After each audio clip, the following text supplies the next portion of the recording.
I have a whole lot of nostalgia for Pierce Brosnan's third appearance, The World Is Not Enough, because that is the first James Bond movie that I ever saw theatrically with my dad, with my father, who's not doing well right now. And why haven't you visited him? Visit him now! Visit my dad! What the fuck are you doing that's so fucking important? Then you can't go visit my dad if you've known him in the past and never came to see him. Get your fucking ass to go visit him while he's still here. Fucking ass. Shit. What the fuck? Ugh. Go see Dad. What are you doing? So I got to see with my dad. This is one of the most strongest, most confident of the mindset of everything that.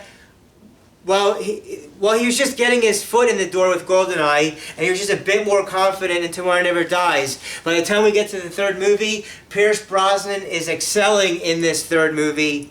Another thing I want to say is that directed for Christopher Nolan of the Dark Knight trilogy is a big fan of James Bond movies, a lot. So, I think in The Dark Knight Rises, Talia al Ghul and Bane are in a way inspired by in the third Bond movie of Pierce Brosnan we get finally, after Octopussy or so, we finally get a main female villain. That's one of the best parts of this movie.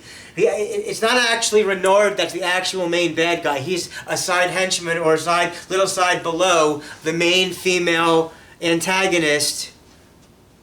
Who I always liked that part of this movie, that they made it a main female for what they were going for. And I like that M was more part of the story. But yeah, the main female villain. The main female villain, I like that idea because generally, mostly speaking, it's all male villains. And this movie, up until before No Time to Die, it had its longest opening at 14 minutes long. I would have to say both GoldenEye. I would have to say that some parts of both GoldenEye and The World Is Not Enough are a bit slow, while Tomorrow Never Dies goes pretty quick for the most part. And I also like that The World Is Not Enough brought back that Zafkovsky character from GoldenEye. That kind of makes it flow and connected more in that way. And this movie was just, to me, I enjoyed this a whole lot. For me personally, I enjoyed this a whole lot more than Tomorrow Never Dies. And The World Is Not Enough is my second favorite Pierce Brosnan movie after GoldenEye. My second favorite. Now, granted, I don't really care for Denise Richards as the scientist. That doesn't make any sense. But I like that the other female is a main female bad villain. And I thought that last scene with Bond and Q was really, really heartfelt and well done in the way that was put out. And this would be the last movie of the 1990s. Pierce Brosnan would come back for a fourth time 3 years later for the 40th anniversary, but we'll get into that one in a bit. But let me just see, what else do I want to say about The World Is Not Enough? Highly nostalgic for it being the first Bond movie I ever saw theatrically with my dad, so go see him. What the fuck? Why aren't you going to see him right now? You got something better to do? Nothing's more important. It's a good mitzvah to visit the sick. What the hell? Anyway, The World Is Not Enough. Again, I liked it more than Tomorrow Never Dies. I think it's got a lot of ideas.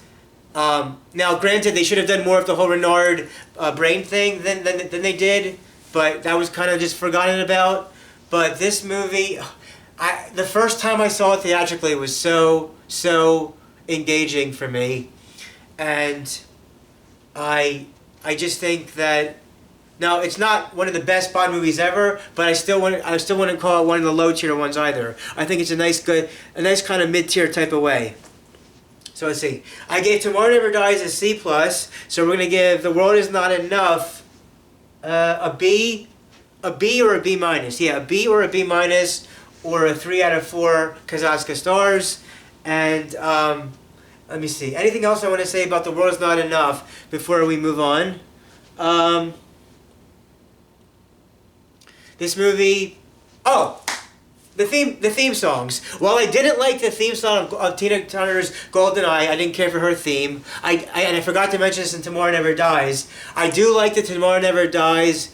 I like the You're not the only spy out there. Tomorrow never dies. I like that whole Tomorrow Never Dies theme they used. And I also like Garbage's The World Is Not Enough theme. The world is not enough. But however, again, I don't like the theme to Die Another Day by Madonna. I don't like Madonna and I don't like her theme. And that's so she won't even have to be mentioned as part of the Die Another Day stuff. But yeah, if I had, The World Is Not Enough, I give it B or B minus. I would say, if you've never seen it, check it out, because I enjoyed it. Now, granted, it's not going to be for everybody, but there's enough right with it that I thought, especially with having a main female bad villain, and the story is kind of convoluted, but a lot of them are. But anyway, that's all I got for The World Is Not Enough. So all I gotta say now is.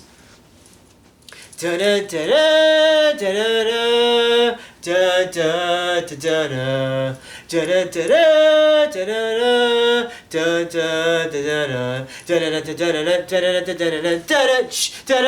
da da da